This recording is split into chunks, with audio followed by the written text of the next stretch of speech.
Hello and welcome to the Inbetween Podcast. I'm your host Joe School and I'm joined here by Tony Tenzarti. How are you, Tony? Hello, I'm doing good. It's not Uh, Sunday though.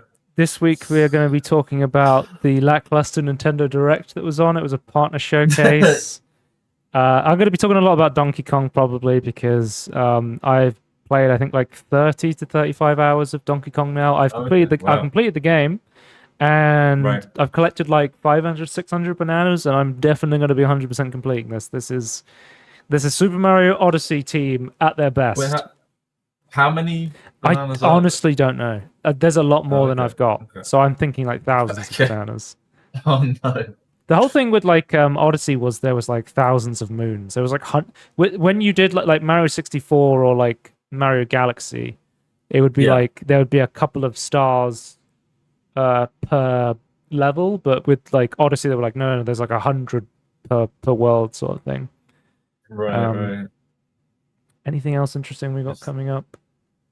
Yeah, just mainly talk about releases and stuff like that. So this week, Tony, I have finished Animal Crossing. Did I tell you about this? I completed it, mate. yes, yeah. You completed it. My Um, understanding is not like you can still play it's not yeah. complete, So just like you saw the credit, technically, bro. when it comes to Nintendo stuff, there is like a time when they play credits and when the game feels like it actually ends. Like, for example, in Mario Kart, completing all the Grand Prix gives you the credits of the game, and it's like, oh, it's the end, but then it's like, well, there's still all the open free roam, there's still like, Yeah, knockout tour, there's all this other stuff that you can still do. And yeah. basically, to quote unquote complete Animal Crossing, you have to raise your island level high enough that you can get KK Slider to agree to come to your island and perform a concert, and then he plays the theme of Animal Crossing, New Horizon. He sings it in his like Vocaloid voice, and then um, yeah, the credits play. And the reason I wanted to do this is because like when you actually get the credits, that's when you get access to like the really powerful tools in Animal Crossing. So you can't actually like terraform your island until after this point. So like I can now like completely flatten my island. I can add cliffs. I can change where water is and stuff like that. And I can put down custom Okay. tiles. Like I That's have quite like powerful then. yeah, like I have tiles underneath one of my residents' houses. Goldie, I found like because the cool thing with Nintendo Switch Online is you can just download other people's patterns that they've made with like the little Okay. drawing tool. So I've So got like yeah. these like fuchsia planks underneath a house, like it's almost like on wood sort of thing that looks really cool. You can make like custom paths. You can get like custom shirts and stuff like that that other people have made. And one thing I did, which I thought was really cool, is someone has gone and made all. I don't know if you know, there's like 300 villagers in Animal Crossing. There's a fucking So lot of is it them, okay. but someone's gone Yeah. and made like individual portraits to them that you can put outside their houses to know which villager is where. Because I'm always forgetting That's which house my huge. villagers live in, because I have most of them living next to each other, and then randomly Goldie's on the other side of the island, and I'm just like, well, okay, that's just how I set it up. Um, but yeah, like there's just like a picture. There'll be like, so take for example, Biff the hippo. There'll be a picture of Biff, and it'll just say Biff on it, sort of thing, which I thought was quite cool. But I've now that I've got to like the credits part of Animal Crossing, I kind of put it on hold because I've been playing Donkey Kong Bonanza, which just came out. Yeah. Oh, I did want to briefly mention, Tony, I downloaded the Nintendo Music app, which when the Nintendo Music app was Didn't know I had that. announced, I was like, who is this for? And I was using it today and I was like, oh, maybe it's for me. It's basically a mobile app you can download on your phone that just lets you play Nintendo music. Okay. But it was quite cool because I was just going through it. I was listening to like the Animal Crossing soundtrack. I was listening to like Mario Odyssey soundtrack and the Donkey Kong soundtrack, and I was just like, I was making a playlist, and I was like, I can download this, have it on my phone, and then I can listen to this when I'm out on my bike. And I was like, oh, okay, that's So really you, cool because I don't have like so you YouTube can Premium download or it. Spotify Premium. So yeah, Yeah. you can download it That's and really listen good. to it later. So I was like, oh, I'll probably go out on my bike and just listen to some Nintendo music. So I have actually, 'cause I think it's part of the Nintendo Online subscription is the Nintendo Music app. So I was like, well, it's a free part of the subscription, so I might as well give it a go and Yeah. try it. Um, Still yet to use Zelda notes. I have I talked about the fact that I think I spoke last time about the fact I did start playing Breath of the Wild. Yeah. The Nintendo Switch 2 edition, but I didn't finish it because, again, it got dropped for Donkey Kong Bonanza because I was really excited to play that game. Yeah, I think that's understandable. I mean, new game that you like makes sense. Play that first. Should I talk about Donkey Kong Bonanza for 5 minutes and then talk about some of the stuff I've been watching? Yeah. I assume we're gonna do. We're gonna do a full tangerine on this, so I won't take up too much time. Okay. But yeah, Donkey Kong Bonanza is really fucking good. There is so much like Odyssey DNA in this thing. You can tell this is the Odyssey like A team working on like they've been working on this for like 7 years, I think. Pretty much like Odyssey comes out in like 2017, something like that, and then it's just like, okay, now we're working on Bonanza. Like, I don't know if you saw, they put out a blog post on Nintendo where they basically were like, they showed what Donkey Kong Bonanza looked like on the Switch 1, because originally it was designed to be a Switch 1 game, and then they were like, oh no.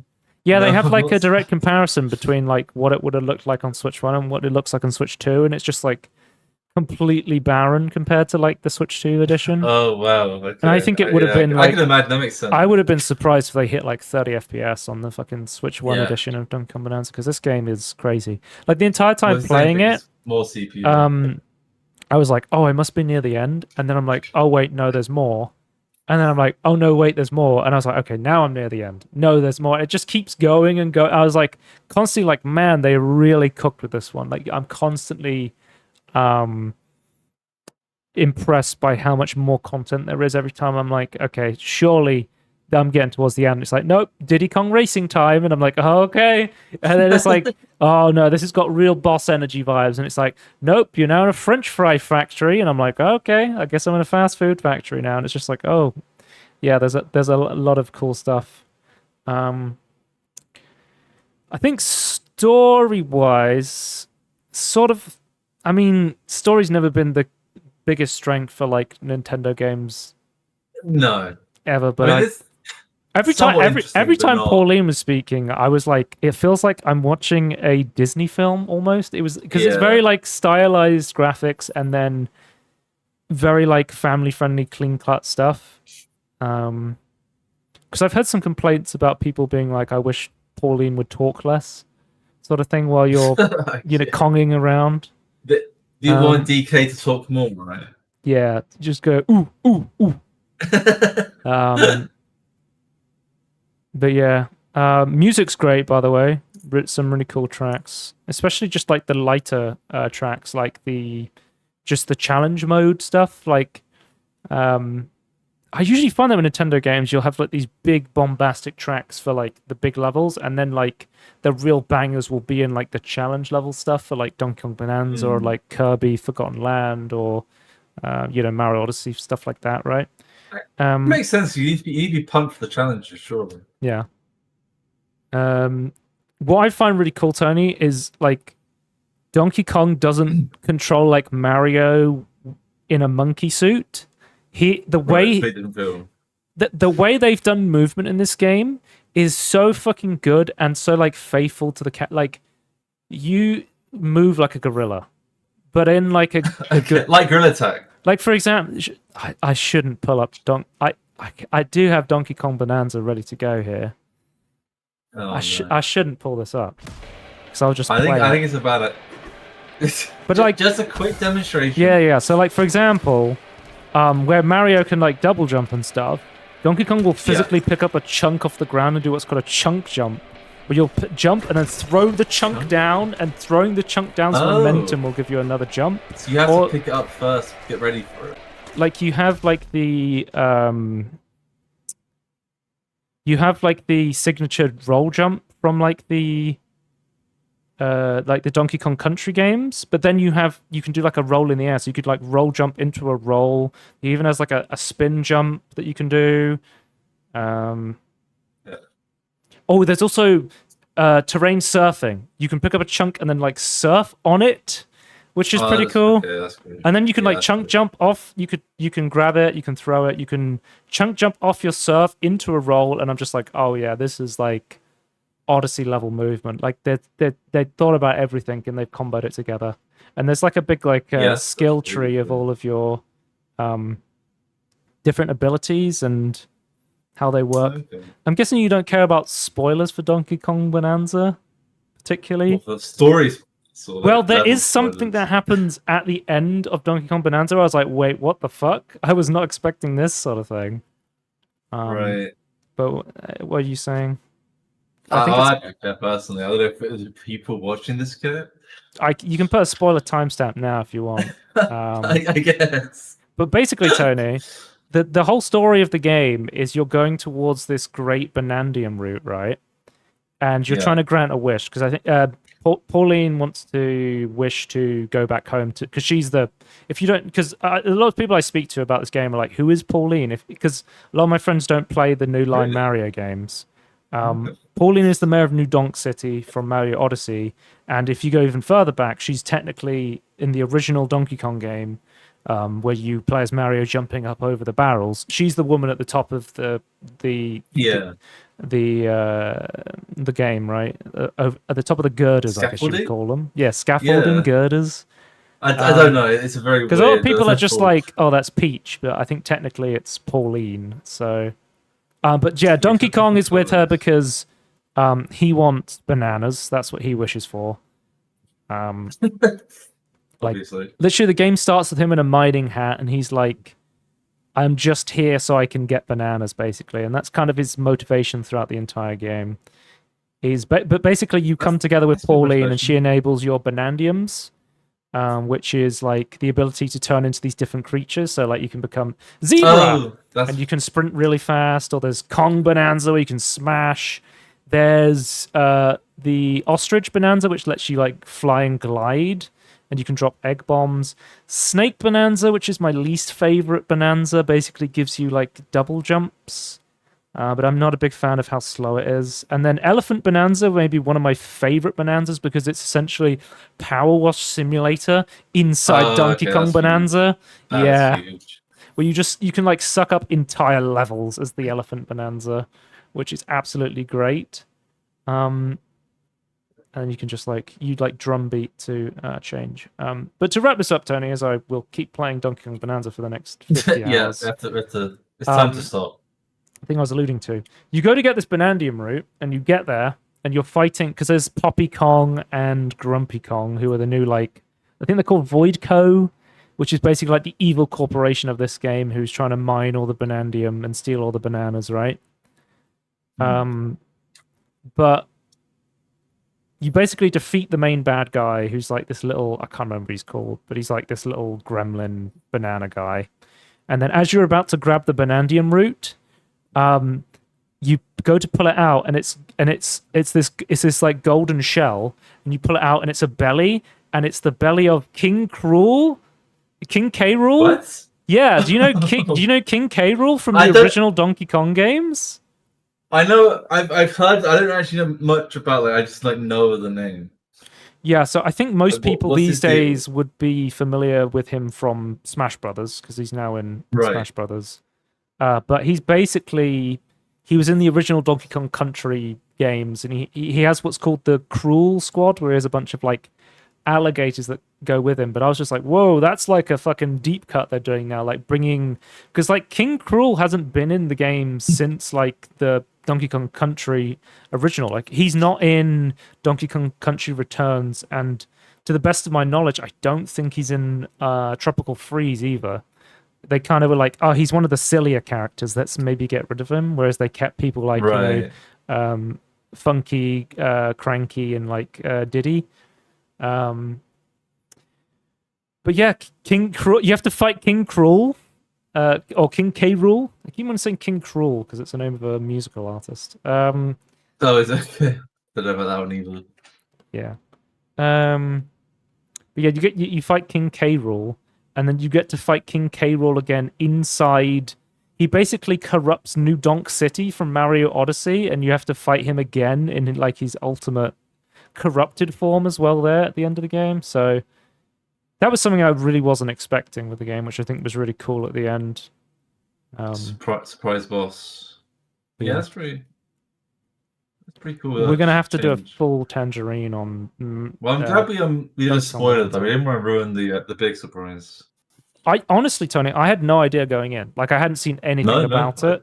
I don't say anything about it. Yeah, so that was because I heard some rumblings that people were like, "Oh, the end of the game is really cool," and I like how in this game, like, when you have Pauline and the Bananzas, it feels like really great to transform to the Bananzas, and then like in Super Mario Odyssey, there's a level where you lose Cappy, and it's like, oh, this feels awful. Like, I can't use Cappy anymore. And there's a level in this where you lose Pauline. You're like, oh, no. Like, it feels awful not to be able to use my Bananzas anymore, sort of thing. Yeah. So you're like, you appreciate it more. Oh, have you seen my trousers, by the way? I don't know if you're seeing my Twitch stream. Yeah. What the trousers? Oh, it's the actual original. It's the original Donkey Kong. Okay. I just thought it was the stylish trousers. Yeah, so like the cosmetics you can... There's some that like the clothes give you bonuses, and then you can change like the color of the fur. Like I have golden fur right now as my cosmetic on the fur side. Yeah, anyway. That's what I've been playing, Tony. Okay. Donkey Kong. DK. Over 30 hours. 30 hours, you say? 30 hours, yeah. Then that's what I've been watching, Tony. Tony, I've finished season 2 of Twin Peaks. So I've watched like most of Twin Peaks. I haven't watched Fire Come Walk With Me, the movie, and I haven't seen New Twin Peaks, season 3 that was released 25 years later, which makes a lot more sense to me now that I've seen Twin Peaks. There's like an actual in-universe reason why they're like 25 years apart, sort of thing. Oh, okay. Yeah. Okay. I didn't know that. Yeah. Because I was always like, why did they randomly make another season 25 years later? But it does make sense if you watch the show. Okay. So I'm excited to watch more. So basically what happened was me and my friend had been watch partying this. Tony, I fucking love Twin Peaks. It's definitely one of my favorite shows of all time. Of all time? Okay. That's pretty high. One of my favorite shows of all time for sure. It's so... Yeah. There is nothing else in the world like this. It is so fucking funny, while also being like having so many great shots and so much great every character in the show. I'm just like, this is such a great fucking character. When like Major Briggs and Log Lady and Coop get together, I'm just like, this is my Avengers. You know, this is my Avengers. yeah. But I highly recommend this to anyone. I'm like, okay, let's watch the movie and let's watch season 3 afterwards, and then. One of my friends is like, oh, wait for me. I'm like, okay, how much have you seen? The pilot episode of season 1. I'm like, oh no. Because it took us like months to watch through season 1 and season 2. So I'm like, oh no. Well, I mean, I've given them like a week to see how far they get, and then I'll be like, in a couple of weeks, I'm like, if you're not watching Twin Peaks, you're done, buddy. You're out. You're done, bro. Yeah. I believe we both watched the same movies recently. So I have watched. No, we both watched Judge Dredd at the same time, right? Or as you were watching it? I did not. I started watching it. I've actually seen parts of it before I was young. Right. I remember it being absolutely awful. It is pretty awful, yeah. Actually, I have more. I mean, maybe I didn't cringe as much when I was a kid, but I was like, oh, this is so bad. But yeah, so my friend was like, do you want to watch Judge Dredd? And I was like, oh yeah, the Judge Dredd film from 2013. I'll watch that. Because I've never seen any Judge Dredd film, right? Okay, so the newer Judge Dredd is one of my favorite films of all time. It's from 2013. It's got like Carl Urban from The Boys and famously Doom, which is a film I have seen, you know. But he basically was like, do you want to watch this? I was like, I legitimately didn't even know this film existed, let alone starred Sylvester Stallone.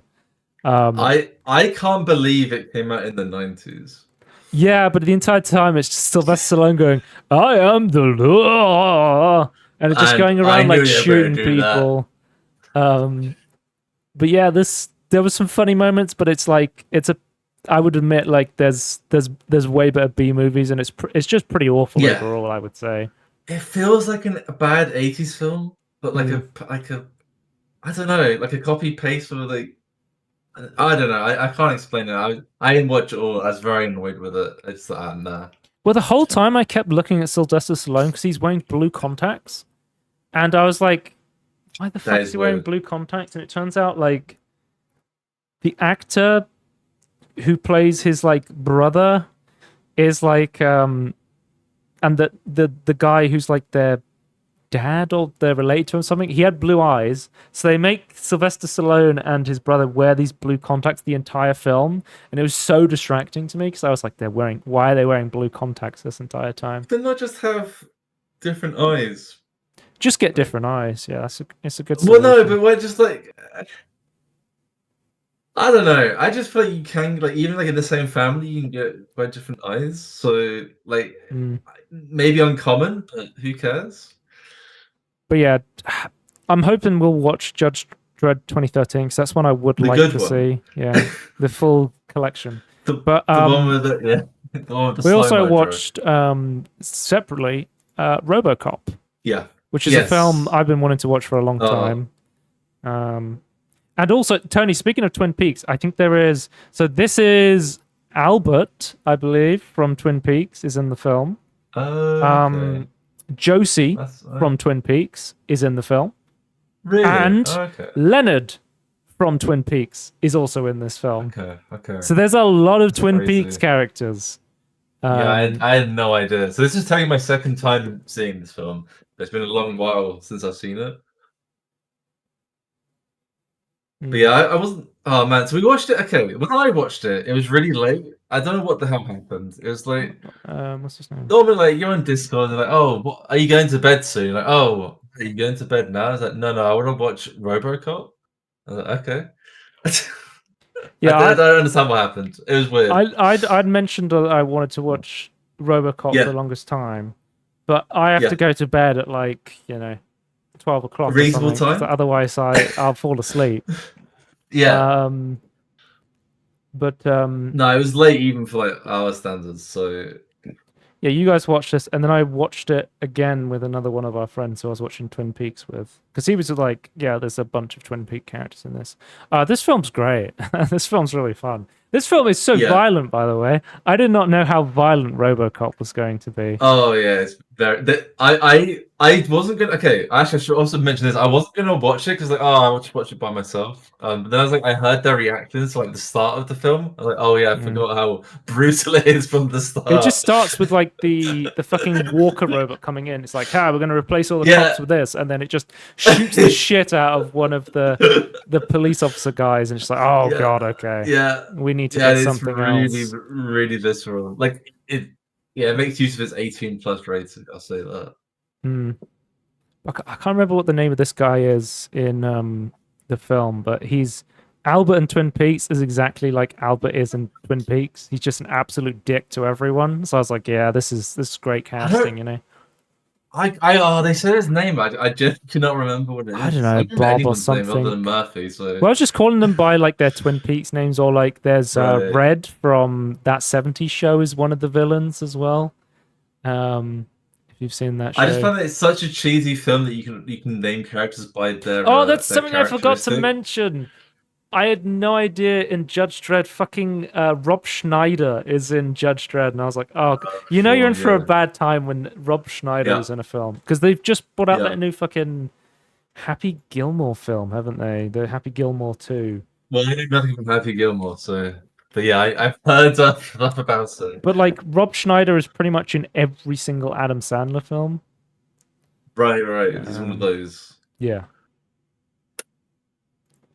But that's sort of more like what he's known for, is being in those like shitty comedy Adam Sandler films. Yeah. Which kind of is he meant to be comedy support, like comedic support, I suppose? Like, is he meant to be? He usually plays like a ridiculous character as a catchphrase, like, "Oh my god, I can't believe that." Right. Okay. I hate that movie, so I can't remember what I was gonna say. Happy Gilmore something. Apparently Happy Gilmore 2 is like one of Netflix's biggest releases for films. Like it doesn't matter if you put Adam Sandler in a film and you release it on Netflix, people will just watch it. It doesn't need to be good. The people will just watch it. I think my realization is that people just don't have brains. I think that's what's happening. But I'm not supporting it. I'm not supporting Netflix. I'm not resubscribing anytime soon. Mm. But yeah, it's very good. I would recommend Robocop. I haven't seen Robocop 2, so I'm excited to see So what sort of the differences between the yeah, two. my opinion. I'd buy I that won't for say anything $1. about it. Oh, that reminds me of the ads in the first. Okay, before I say that, the Newcomb ad is my favorite ad. But you've Nukem! crossed the red line. Oh, where they have like the fictional family playing like the board game. Yeah. And there's like the fucking Yeah. nuclear crisis. That was all Yes. the adverts in this are great. Yeah. They're all great, but that was my favorite. It was like, Mm. oh god. But no, a second film. I don't think it's as good, but I still think it's interesting for me anyway. I Yeah. don't know if you will find it as interesting, but I don't know.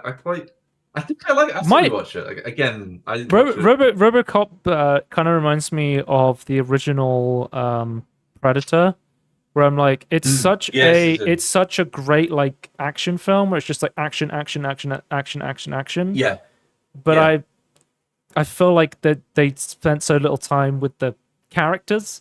The part of me is like, I kind of wish they're there was not real characters. I kind of wish there was more like people speaking to each other in a because the thing with RoboCop is like it's his first day with a new partner, and then his partner he's met for the first time, and his partner is immediately like, we're best friends now for some reason, and I know that you're RoboCop even though you've been replaced, and well, I think you're dead, and it's just like they don't really have scenes to establish connections, but they just kind of go, it doesn't fucking matter. These people love each other now. These people are good friends now, sort of thing. Which I mean, it's an action movie. It doesn't matter, but I mean, it's a very cheesy action film. It doesn't matter. I did. argue the villains get more characterization. I just remember I was saying, seeing stuff like Happy Gilmore 2 and just Adam Sandler slop. It's just like after watching Uncut Gems, I'm like, he can be such a great actor, but he's just like he's coasting. I don't know. Yep. Oh yeah. 100%. But yeah, let's talk about. So there were some shows, Tony, on the summer anime season, which I did not watch yet or hadn't come out yet because they're on a later schedule, sort of thing. Okay. So later in the summer. Yeah, they came out like a couple of weeks later. So they summer season doesn't always start. Every show doesn't always start in the same week. Sometimes they're a couple of weeks later it starts. Sometimes. Okay. So I started watching City the Animation, which was listed as a comedy. I think slice of life maybe as well. It's like a gag comedy. I thought the animation style was really interesting and colorful, which I liked. I watched also it has like a simul dub, which is very uncommon to see unless it's like a big, like your Dan will come out and be like, okay, we're releasing the same time as Japan with a dub. Like you would only do that for a really big show, but Amazon picked this up and they were like, no, we are going to simul dub this. So it's coming out weekly with a dub, which is kind of crazy. Right. But usually with dubs, you're like 3 weeks behind, typically, unless you're Sakamoto Days, in which case you're 1 week behind for some reason. We'll get into that in a minute. Okay. But Okay. yeah, I watched this and I can't say I was a big fan. I liked the animation, but most part I was kind of like, it's kind of boring. I don't know. I think like the gag humor, it wasn't my kind of humor. I didn't really find it funny. And a lot of time I was like, is this a joke? I don't really get it. It's like, with slice of life stuff, I find it's like really hit or miss for me as well. Like, for example, City the Animation, a lot of the time it's just like kind of nonsense plots that don't really go anywhere, and I'm like, okay. But then like I've been watching With You in the Rain, which is a slice of life show / comedy about a woman who adopts a tanuki, a Japanese raccoon dog, and she is a writer, and it's just about her and her relationships with people, and it's like the tanuki has a notepad and writes things, and the way he acts is very funny.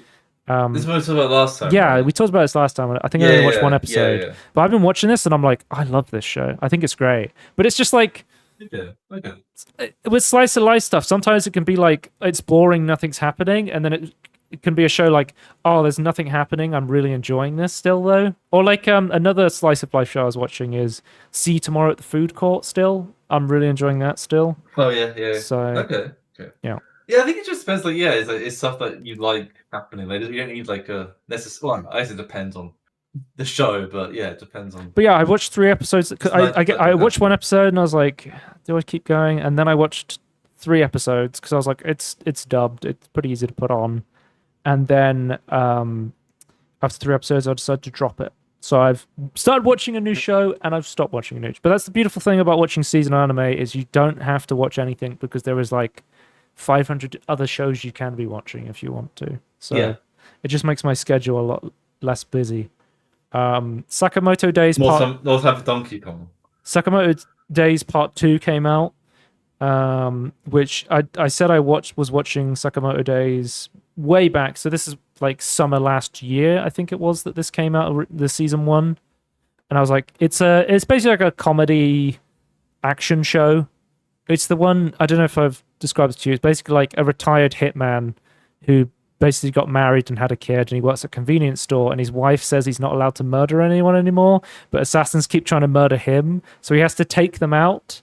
But Yes, Batman. yeah, he can't kill them. And what ends up happening is he just starts to become friends with some of them, and it's just like a funny comedy series. But I would say like the new season so far has been like, I would say much more action focused so far for the most part, which is interesting to see. Like we're seeing people leveling up and gaining new abilities. You like more like more like a shonen sort of thing, yeah. But yeah, I still like the show. It's not the best, but it's not the worst. It's like a pretty nice comfort show. But Netflix is doing this. Okay, I talked about this before with Netflix and anime and just rolling dice on when to release shows. So like, Fragrant Flowers is not coming out. Summer Hikaru Died is coming out weekly. Cool. Dandan's coming out simul-dubbed weekly. Cool. This show is coming out simul-dubbed, and simul-subbed, but a week behind for some reason. So you don't even have the choice of watching the subbed version on Netflix. You have to watch a week behind on Netflix for some reason. I don't know what, because they have the dub and the sub a week later. It would be very easy to just release the sub version for people who don't want to have the dub. They just want to watch the sub version. But they did this last time. They did this with Blue Box as well, when they had Blue Box on Netflix last year. But yeah, it's the Netflix dice roll with anime. Another one I'm watching on Netflix is Tungen Anki. I think this is also on Crunchyroll as well, but I was just watching on Netflix. But it's basically, Tony, you know, I was saying like there was Gachakuta, was the battle shonen I was watching last week that was really edgy about the guy in the trash world who has to fight like trash eldritch monsters. This is trying to compete to be the edgiest battle shonen of the season because it's about demons who turns his blood into guns and then shoots people with his blood guns. And I'm just like, there's a new edgelord in town. This feels like every shonen show I've ever watched wrapped up into one generic show. Not really. Oh, this is also being simul-dubbed as well. So this is another show that's being simul-dubbed. Not sure about this one. It's like, okay, here's the episode where he tragically loses someone and wants to avenge them for some reason. Here's the training arc episode where it's like straight up, I feel like I'm watching the Death Forest Chunin exam arc from Naruto, and I'm just like, okay, it's like a checklist of battle shonen stuff we have to go through to get to the next scene. It's fine. I'll probably keep watching it, but if I get bored of it, I'll just drop it. Okay. And then finally, of the new shows I've been watching, Hotel Inhumans. I had this on my list for a bit, but I only just got around to watching it.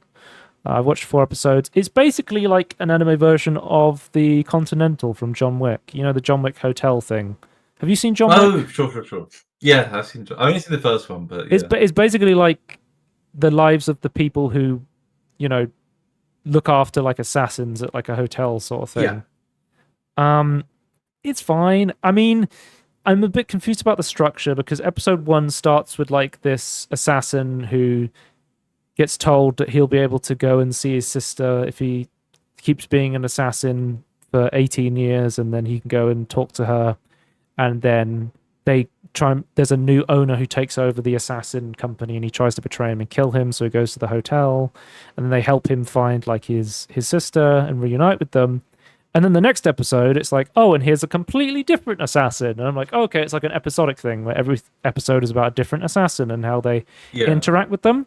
But then, like, episode 3 is a continuation from episode 2. And I'm just like, is it episodic? Is it an overarching story? And it's just like, episode 4, here's a new assassin. We're just changing the format again. And I'm just like, okay, it's fine. It's fine. It feels like a show that's trying to say something deeper than it actually is. It's very, like, a lot of the scenes are very much just like about like, can people who kill be good people, or can they be redeemed? Or one of the guys who works at the hotel is very much more charismatic with his feelings, and he seems to sort of want to leave the hotel, but he can't for some reason. And then there's this other woman who works at the hotel who's very much more like a emotionless assassin kind of woman, right? And it's kind of about how they interact with guests and stuff like that. I'll keep watching this and report back. I feel like it's one of the things. Like, I feel like it's an interesting concept, but it sounds kind of like just like the boring parts that like I need like the interesting parts to be filled in. It has a bit of a lower rating on Mel, and I could understand why. But yeah, I'll probably keep watching it for like. I almost dropped it, and then I saw like the continuation of the story from episode 2 to episode 3, and I was like, oh yeah, this is interesting.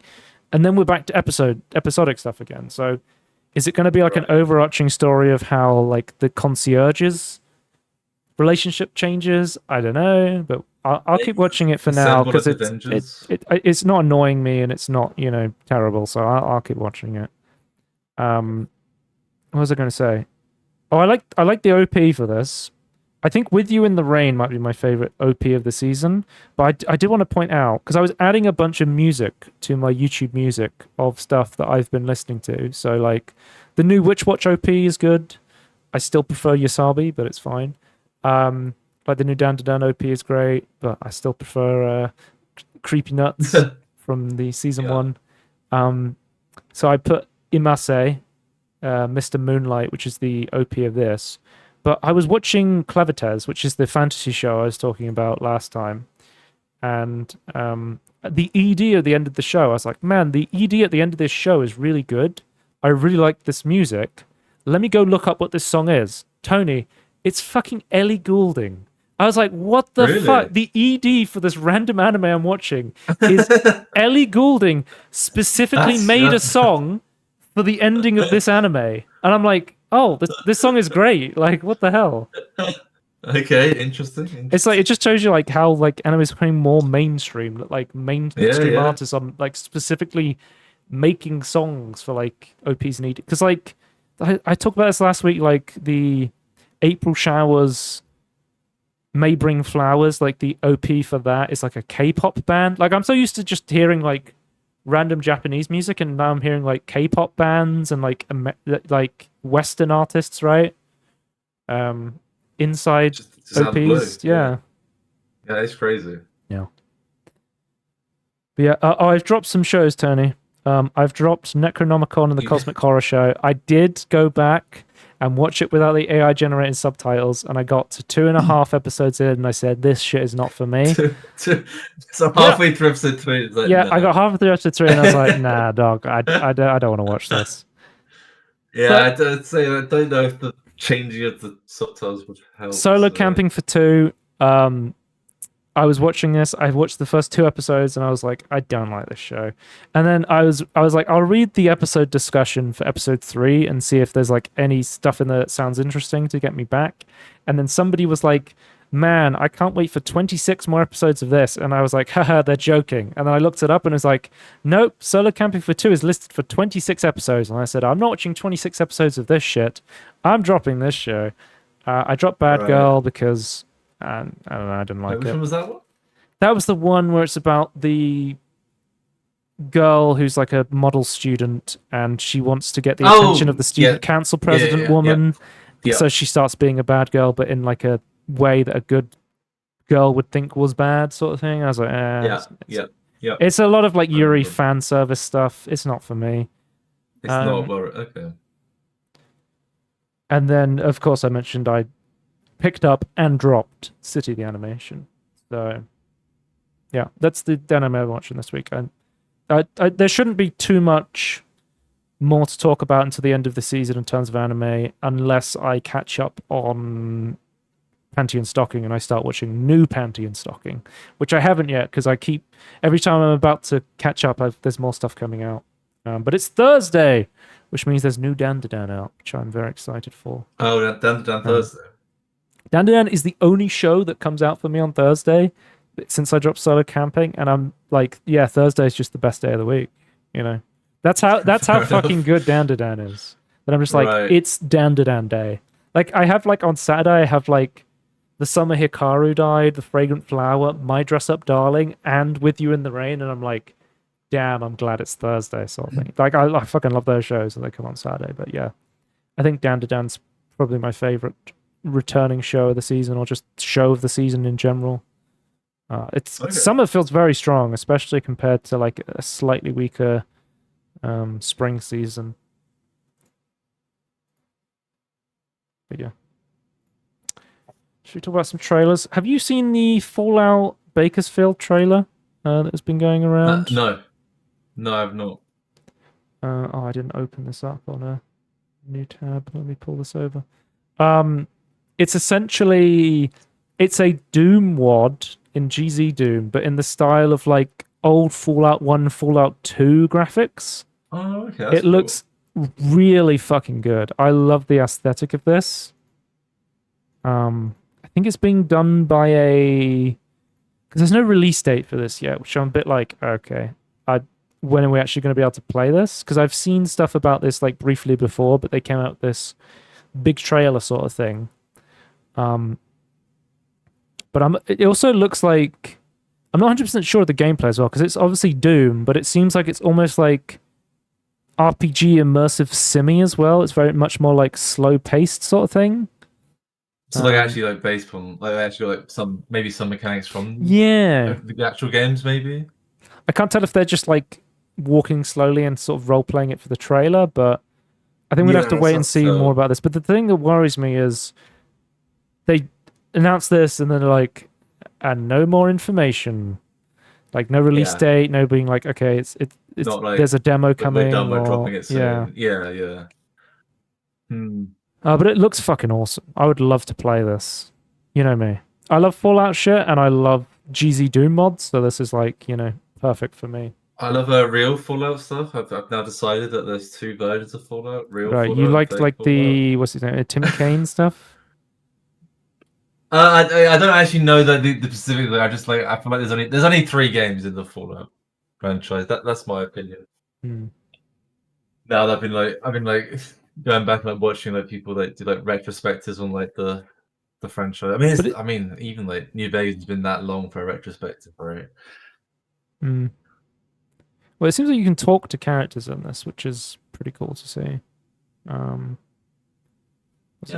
very curious about this. I mean, even if it's just like it's still like more on the side of just like more like to shoot. The only thing is, it's using like 2 franchises together, because they've specifically called it Fallout Bakersfield, which I'm a bit worried about the naming. But like Bethesda's usually very cool mods, and Doom as well, right? I guess they're both Bethesda now, right?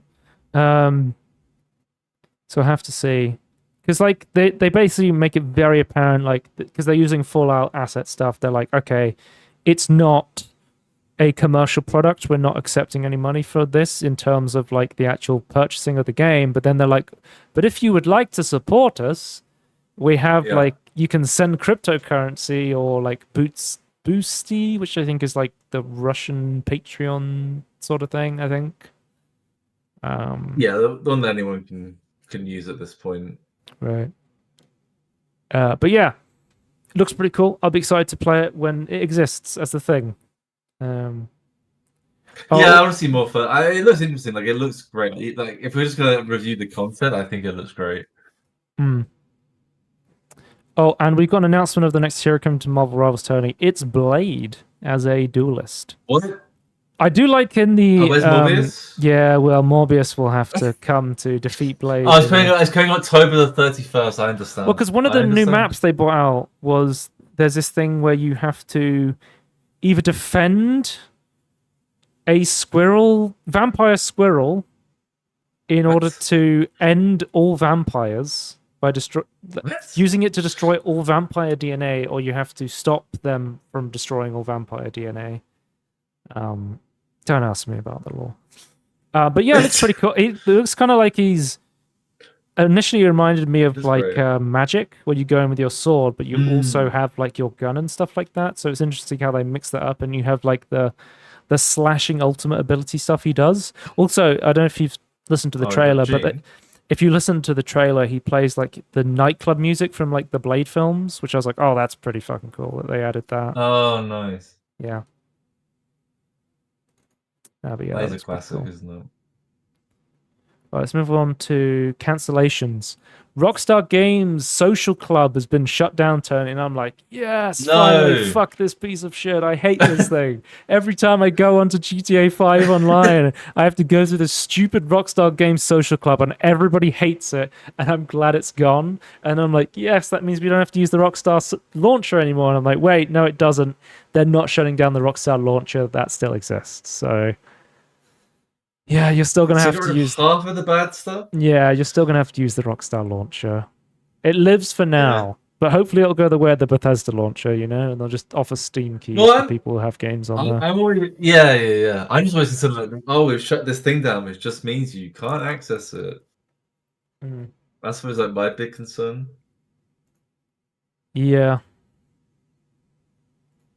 But sure, the stuff that's still like making money they'll keep is like, oh yeah, we shut it down, but you can't. I don't know in this case like, what that would yeah. mean, but like in terms of other services, Let's move on 'cause to I can see like oh, I really hate like Uplay or like whatever it's called right now. It's like oh, we've shut it down. It's like oh, that's Ubisoft great. You Connect. can't play anything anymore. Like, oh, Well, they were moving all of the stuff because before you could only do achievements through Ubisoft Connect, so that's why yeah, games on Ubisoft on Steam didn't have Steam achievements. But they slowly been adding all the Steam achievements to games that were previously using Ubisoft Connect. But because people were like, oh, okay, they've got Steam achievements now, they can get rid of Ubisoft Connect.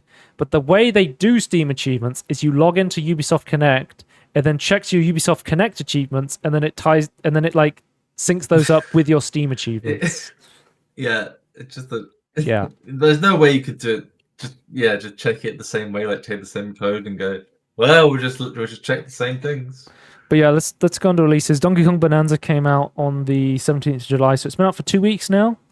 I'm very happy with the game. I think it's really fucking good. He Is Coming is a game I wanted to check out because this was one of the games I was like really impressed by in the previous Steam Next Fest. It seems to be doing very positive at the moment. Let's have a look. There's a negative review here.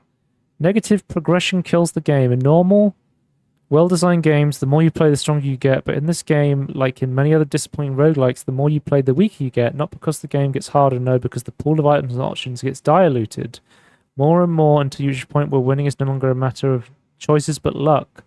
The game feels good. It has a fun loop. It looks good and feels nice to play. And I can see potential builds that could be strong and fun.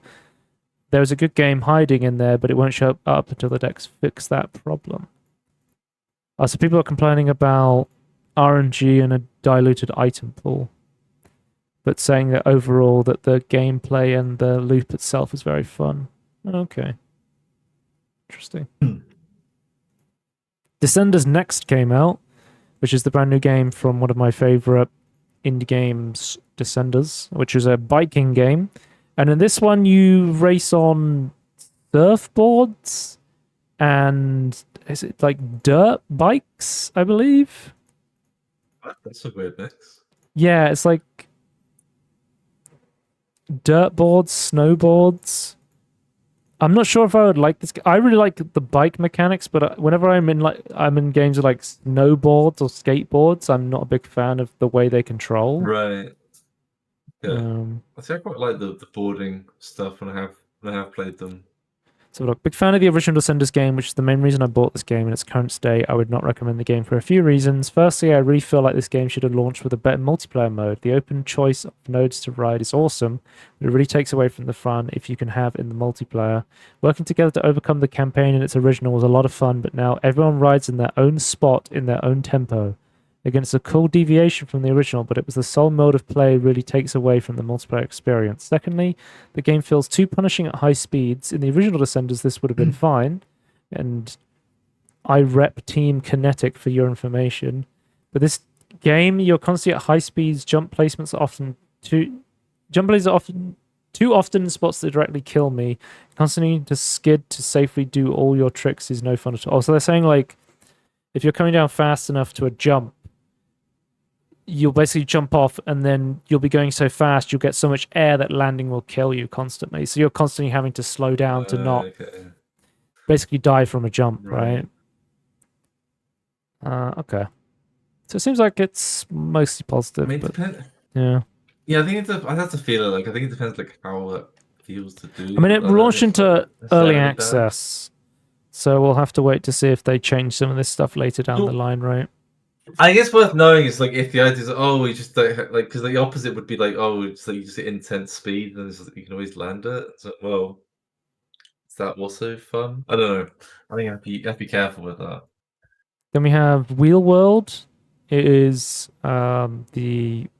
speaking of biking games, this is like an open world biking game, sort of like Breath of the Wild, where you're kind of driving around this open world where you go up to like towers to unlock more of the map and you upgrade your bike as you go along. I saw the trailer for this and I played the demo for this, and my thoughts were this looks really fun but plays like shit. Runs like shit, right? Yeah. And then I played it, I was like, yeah, this looks really good and plays really well, but like runs awfully in terms of performance.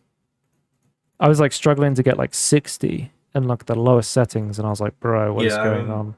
I won't be talking about that. I was trying to look up some performance stuff. And I'd say like it seemed like they addressed some stuff, but it's not like 100% optimized as well. It was buggy as well. So the thing is, because I played the demo, and all I have to base whether this game would run well is the demo. And I don't want to get this game and then be like, oh yeah, it runs really poorly, and it's kind of ruining my experience of the game sort of thing. No one's talking about the performance. Not that I could quickly see. Interesting. I mean, that kind of... Surely if it was really bad, people would say. They don't always, though. No, that's true. Some people are weird like that. Some people don't see like performance drops and stuff like that, or don't bother with them. I think some people think that it shouldn't be in the review. Like, that's the game. Somebody says the performance bugs from the beta are gone. This game runs buttery smooth. It's all I asked for. Thank you, Dev, for fixing it. Okay, so that's positive. Well, maybe I'm more interested in picking this up then. Maybe legitimately it's demo that fixes it. The game was really fun from what I played. Like, this is exactly the kind of game I like playing. It's just like open world biking. I was like, yeah, that's what I like. That's how I played Ascenders. So, yeah, awesome. Oh, by the way, there's a new Steam video player. I'm going to talk about this later, but I might as well talk about it now. They basically updated all. They've re-encoded every video on Steam to use this new player, which is pretty cool. Insane, so there's that's a lot of videos. There's an automatic resolution option. You can go to 1080p down to 360p, and you can turn off auto playing videos, which always used to really confuse me with the previous auto playing video toggle, because the old auto playing video toggle used to be a box that you would put an X in, and I'm like, am I putting the X in to say don't autoplay videos, or am I putting the X in to say do autoplay videos as an input? It's like the UK postal voting system. You put a cross for who you want. Yeah, it's just very confusing. But I think the new video player is really cool. Apparently apparently, it loads faster for me. So yeah, it works way better for me. Apparently, they ended up having to re-encode every video on Steam, which ended up being 400,000 video files, which is kind of Jesus nuts. Christ. And they said some trailers were uploaded a long time ago, and they no longer have the original files within the Steam system. They're like going back and finding like tape backups of the original Portal trailer, which they don't have anymore. Okay, interesting. Yeah. Yeah, the new trailer player now handles any aspect ratio, properly scaling, centering, and letterboxing, smarter use of internet bandwidth, faster seeking, scrubbing, and transition to full screen. Oh, there's a preview. Yeah. This didn't exist. There's a preview image of looking through the trailer to find specific stuff. Oh my! I didn't even notice that. That's incredible. Yeah, and that's actually really. This is all part of Steam's larger effort to like standardize the UI and make it run well on controllers for stuff like Steam Deck and probably VR as well, right? They're probably going to do another VR headset. Oh yeah. I just think we're making all these things better for these other platforms. Oh, it's also really good for PC as well. It's also really good for me, you know. Just FYI. Yeah. I'm like a lot of stuff. It's like, oh, we've updated this for this, and it's then really shit. Why did you change this? Oh, but it's optimized for this. July 24th, the Jamboree TV Switch 2 edition came out for Super Mario Party Jamboree, which adds the camera mode and the mouse mode minigames for Jamboree TV. I've yet to play. I've got this. I've downloaded it, and I've yet to play it because I've been playing Donkey Kong. And also, I think it would be better if I just wait for my friend to come back to play it with him because he's currently on holiday. So I'll just, yeah. We were trying to play Jamboree before, like a month ago or something. I was like, oh, this is not working well. I'll just wait until the update comes out, and then we'll give it another go. But apparently, Tony, I don't know if you heard this. The new Jamboree TV stuff is like a separate mode inside Super Mario Party Jamboree, and then. So the base game is still exactly the same. And it's like, 1080p. And then like the updated graphics and stuff, it goes up to like 1440p or whatever, but only inside the Jamboree TV stuff has the higher resolution, like Switch 2 assets and stuff like that. Which I was like, okay, that's kind of a weird way to do it. But then like there's specific modes inside Jamboree TV. So there's a new mode where you can play like 2-player mode, so like 2 people will be on a team versus another 2 people constantly. You like move around the board together, sort of thing, which I was like, oh, that's really cool because that like replaces the buddy mode from the Jamboree board game, which is like, yeah, that's cool. But then like you can't play like pro rule modes in this new mode. You can only play them in the original. So there's like stuff that only exists in the original game that's not carried over, and there's stuff that exists in the new mode that isn't carried over to the original game, and you have to choose between them for arbitrary reasons. I don't really understand. You can't possibly choose the best of all of them, which is like a really weird way to do it. But yeah. Yeah, I don't understand like the graphical stuff. Surely you just like update the engine or the assets? But maybe I'll just load this up because I have plugged my Logitech webcam, which I'm using now, into the Switch 2, and it does work as a cam, so I'll be able to play the new iToy mini games that they've added to Super Mario Party. So that'll be interesting to try out.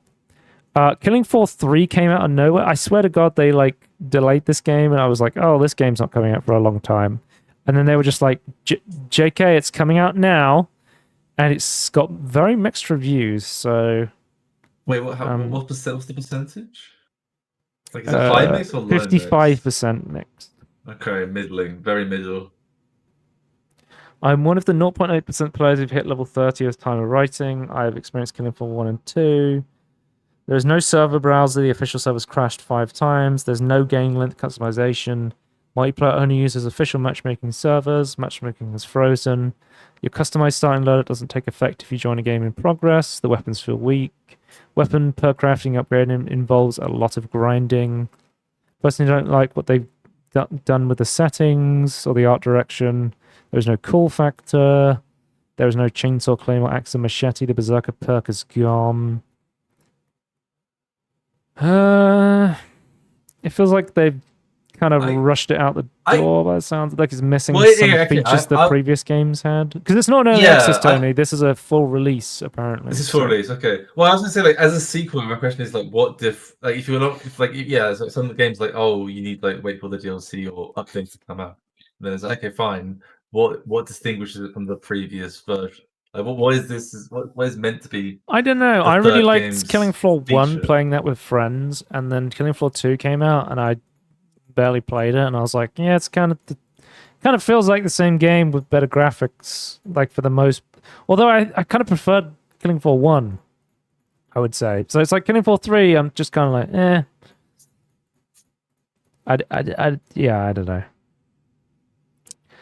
And then Grounded, didn't really interest me, so I don't know. Yeah, like I played a bit of Killing Floor 1, but I'm not actually a big fan of like wave survival zombie stuff. I find it kind of boring after a while. I quite like wave stuff. Like, I think you have to add something to make it interesting. I think like there's like varying degrees of that, and what I saw, I think, wasn't really sway me into wanting to try it. So and then Grounded 2 has come out into early access or game preview if you're playing the Game Pass version. I'm kind of curious what people are saying about this one. More story, right? Because this one came out and was announced, and I was like, did we need a Grounded 2? I thought Grounded 1 was, was a fine game. When did it didn't come out that long ago, 14. Grounded 1, did it? Like, properly. Yeah, not that long ago. Wasn't the idea for this one is like this is like progressive story, but like they were saying like people play like story content, and they wanted to add like a different location for story stuff. Yeah. Somebody says, updating the first game? I love it, but for the love of God, early access is not a reason to release a game optimized this badly. My PC had an aneurysm.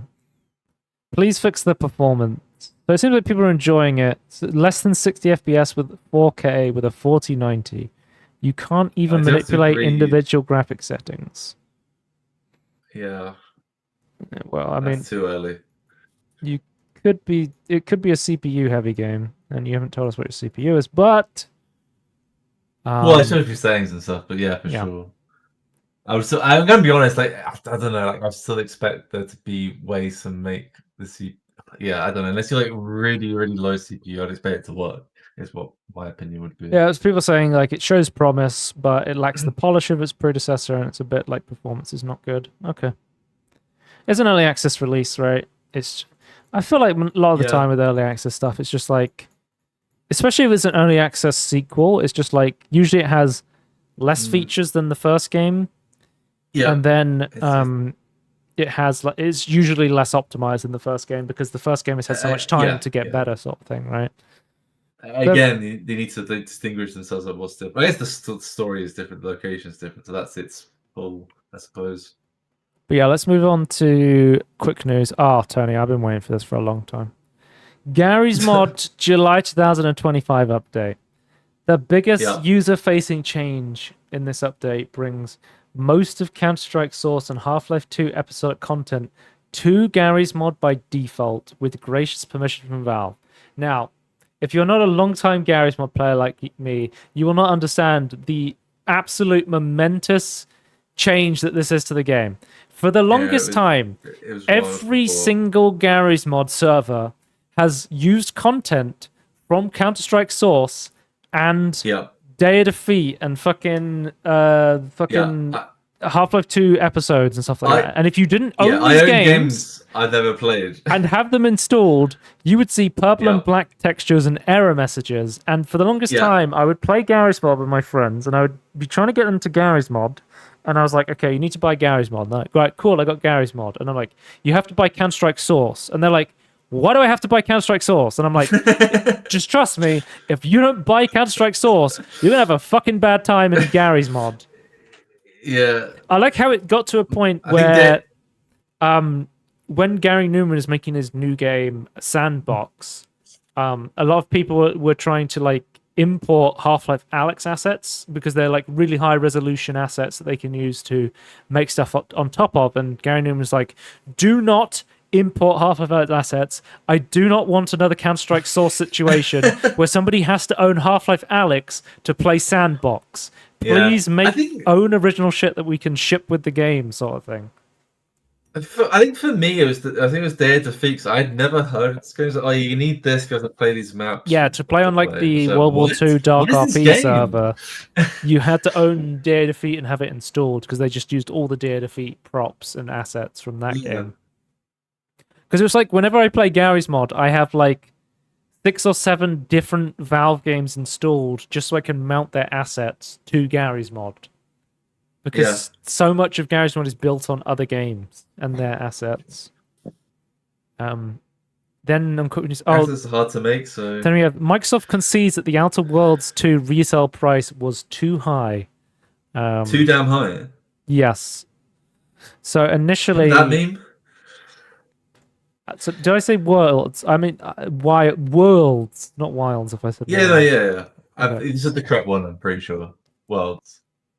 So initially, this was coming out for what, like £70 or something crazy like that. Too damn high.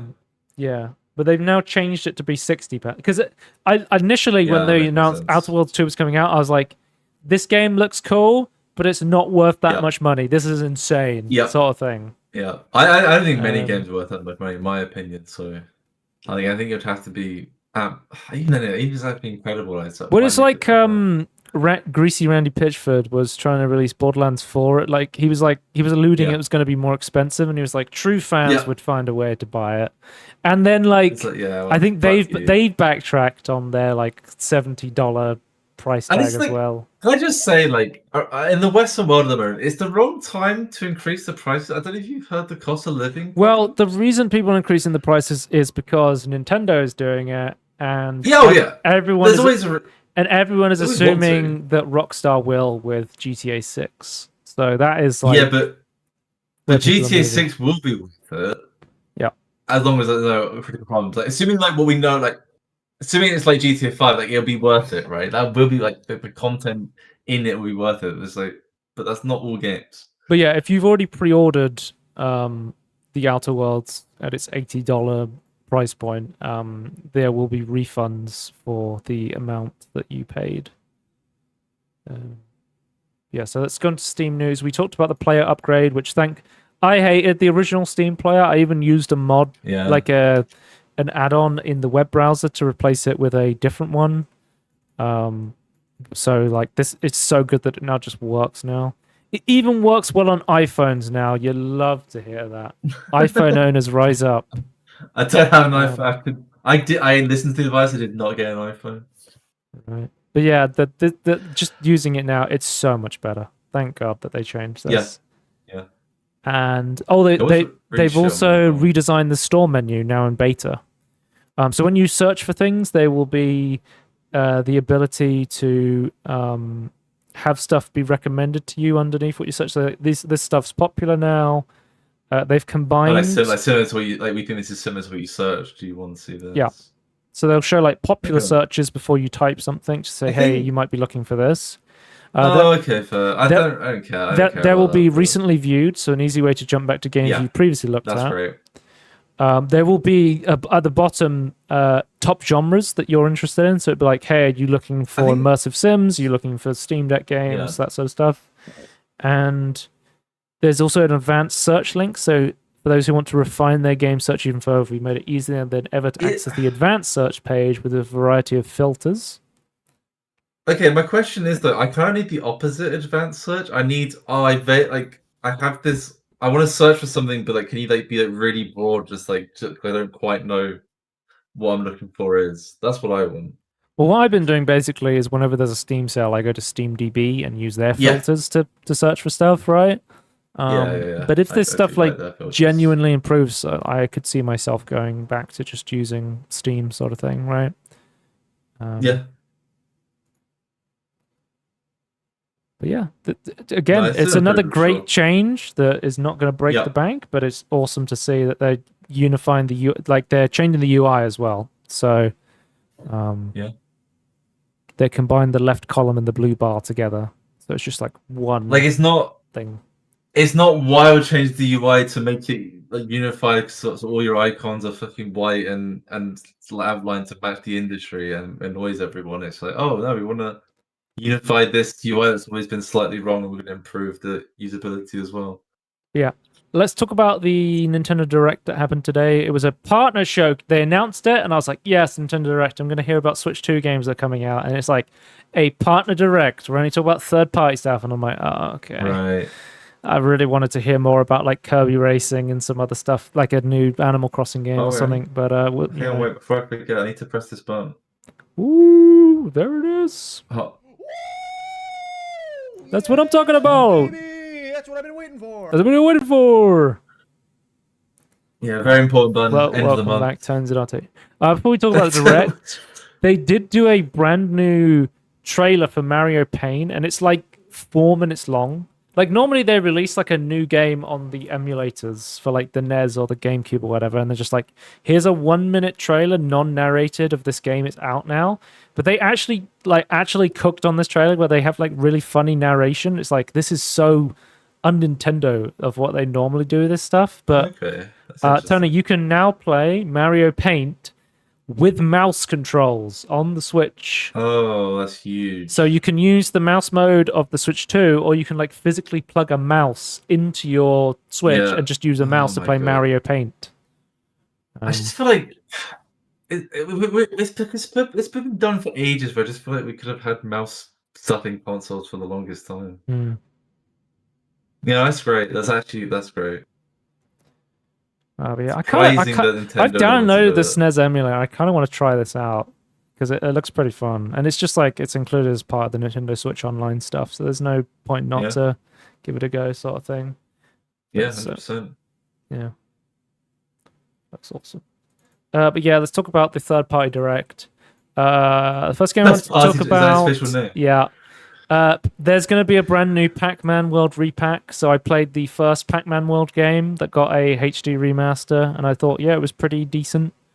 Like a 3D platformer of Pac-Man. And, you know, I'm a Pac-Man enjoyer now, Tony. They're remastering the second game as well, which I think I feel like people preferred the second game from what I can remember, but we'll have to wait and see. I'll definitely... But basically every game I'm going to be talking about today is going to be, man... Cool that it's on Switch and Switch 2, but I'm going to be picking this up on Steam because they're also coming to Steam. See, that's sort of the thing for me is I don't give a shit about third-party stuff on the Switch because I have a Steam and a Steam. I have a high-end gaming PC and a Steam Deck. So, but is this the first time we saw this? Like, is this like? This is the first time this has been announced. Yeah. I still think that it has value. Then it's just like not for like on your Switch. Okay. That being said, Tony. There was an eShop sale recently. So I picked up a couple of games that ones. So I picked up like Game Builder's Garage. It was like £15. I picked up like Captain Toad's Treasure Tracker and like the new Super Mario Bros. Deluxe, which got Switch 2 updates. Because like, okay, I'll play them on the Switch. You know how I played Catherine on PC, and I said, it's so annoying that Atlas has not released Catherine Full Body Edition on PC. You can only play it on the PS4 and the PS Vita. This fucking sucks. Tony, it turns out they did port it to the Switch. And I didn't know this. And then I saw it on the eShop and I was like, it was on sale for like £8. So I did buy a third-party game on the Switch. But because it doesn't exist on the PC. Oh my god. So I have Catherine Full Body Edition. On this, I got it off the Switch eShop, so I did actually buy a third-party game on the Switch. Okay. But this is coming to consoles and PC on the 26th of September. Then this is probably my favorite announcement all over. Plants vs Zombie Replanted is a HD version of Plants vs Zombies, which is one of my favorite PopCap games of all time. It's great when like EA remembers that PopCap exists. And isn't they still exist? Well, they did exist. They do exist, and they've been in prison making mobile gacha games for the longest time. Other than like the weird Garden Warfare games they made in like 2016 or whatever, right? But I was watching somebody on Twitch playing Plants vs Zombies, and I was like, man, this game is really fun. Like in its original, because like I have it on Steam, and there's still like an original Steam version, but it's stuck in 4x3 The Yeah. graphics don't look the best by today's standards, and I was like, No, and I was resolution's a like, big man, I problem. want to play Plants vs Zombies again. And then suddenly they're like, by the way, we're remastering Plants vs Zombies. We're adding like local co-op. You can now like play The- Zombies versus Plants mode How for does the local co-op work PvP. though? That's what I'm curious about. I can't remember what they said about the co-op. I know for the PvP, one of you sends zombies and one of you Yeah. makes the plants. Sort Yeah, of yeah. thing. That's actually I do like that. That's actually really cool. That makes sense though. I can envisage that. That makes a lot of sense. Yeah, they didn't really explain the co-op in the trailer, which is why. But it's local co-op as well, which is kind of disappointing. I felt like they could have done multiplayer stuff with this, but that probably makes more sense that it's on the Switch. But it's also coming to Steam, Yeah. so we have a store page. So I'm like, oh, okay. Well, the Steam Deck exists, Joe. So it's going to cost £18, which I'm like, yeah, okay. I mean, the original It's game very- back in the day wasn't very expensive, and you can definitely pick it up for like £1 on sale. So yeah, you're I guess it's like essentially some time to make this work though, but you're essentially paying for it's fine. widescreen, HD graphics and the local co-op stuff. It seems like for the most part, they did say they were adding like a hardcore mode. There's like a adventure plus. There was like they've added a few more game modes, but I think it's mostly the same game for the most part. I've seen there's some changes to make it like more compatible with like modern hardware and stuff as well. I feel like there's some back end work there, so I think it's reasonable. I think that's fine actually. Maybe it's just like 15. Because they say here, team up with a friend in local co-op mode to defend the backyard together now with 100% more butter. I don't know what that means. How does co-op play? like corn the cob butter? Like what? No, so there's a unit, there's a tower in Plants vs Zombies that's a corn on the cob, and it's basically it's like a glue tower. It fires like it fires like butter, which slows down the zombies sort of thing. Yeah, that makes sense. Yeah. Okay. I feel like I'm on the right line. Then I was like, okay, because I've been better? wanting to play Plants vs Zombies again. I already own the original game on Steam, and I was like, maybe I'll buy this one. It's like £18. I'm like, it's a little expensive, so maybe I'll wait for a small sale. But oh wait, there is a screenshot here, like, which shows player 1, and then player 2 has turret. So he's a zombie with a butter on his head. So maybe he's like brainwashed. So it seems like you both just place turrets at the same time and have your own separate sun. I don't really know how that's going to work. Split the currency. So you have to look. Okay. Yeah. I was like, okay, maybe I'll just buy the HD remaster when this comes out on the 23rd of October. And then I was like, oh, fuck me. This game's going to have the EA app Origin DRM on it, isn't it? Like the original game, you don't have the fucking EA app bullshit, but it's like every game that releases on Steam, you have to use the fucking EA launcher shit that I hate so much. Yep. Any third-party like launcher or DRM is just really annoying. Like it's not just like Ubisoft's like the worst one, right? But like even just having anyone, even if it was good, would be shit. So yeah. And then finally we have Once Upon a Katamari. There's a brand new Katamari game that's been released. It's coming to Switch, and it's also coming to PC, and I guess other consoles. Does it have a lot of hype behind it, I feel? Sorry? Does this one have a lot of hype? I feel like kind of people were excited for this one, I feel. Yeah, I mean, I like the I played the original remaster, the original Katamari game, and I thought it was pretty fun. For this one, you basically like time traveling through time, and you're basically gonna suck up stuff through different time zones across the world. Because like the original Katamari game has like set locations, and then like the ones that followed on kind of used similar levels or like kind of the same levels sort of thing. So I'm hoping there's like more variety to it. And this is coming out 24th of October this year. And there's going to be a new soundtrack, which I fucking love the Katamari soundtrack. It's great. So more Katamari music is always a W. And there's going to be customization, and there's a new 4-player Katamari Ball mode, it's called. Which is going to be interesting to see. Ball. Bowl. How's it? Wait, isn't that already a book? But like, I thought that like seeing some of the levels is like, you have like the Sengoku period, you have like cavemen period. I was like, okay, they actually the Spartans and stuff. I was like, okay, they've added like a lot more interesting stuff to customize with. Kind of reminds me of, like, it's not quite the same, but kind of like similar energy and like. Oh, and the power ups as well, really, like the magnet magnet and the slowing down and stuff like that. Which I think that does make it interesting. Okay, so you can online roll with people as well for the co-op, which is cool. Online roll. That's a great name for a game. Yeah. My question is, are we sticking with the original Katamari control system?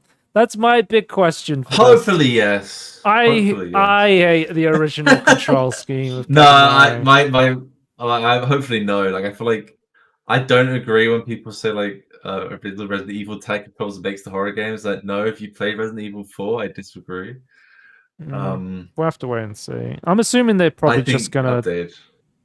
I think they're just gonna keep like the original controls and then have the option to do the updated controls that are slightly better, but still I'm not. Yeah. I would just like to be able to move around with the right stick.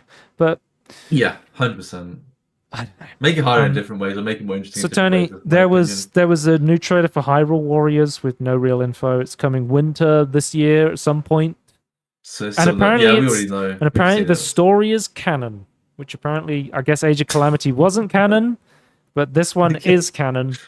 Okay, I guess that's something. Because this takes place in the Calamity War, which is, as someone who's played 7 hours of Breath of the Wild, you're asleep for like 100 years, and like, so like Zelda can't be in this game if it's canon, because it happened in between when he was having a kip. And there is the big announcements at the end were like, it's a new Octopath Traveler game.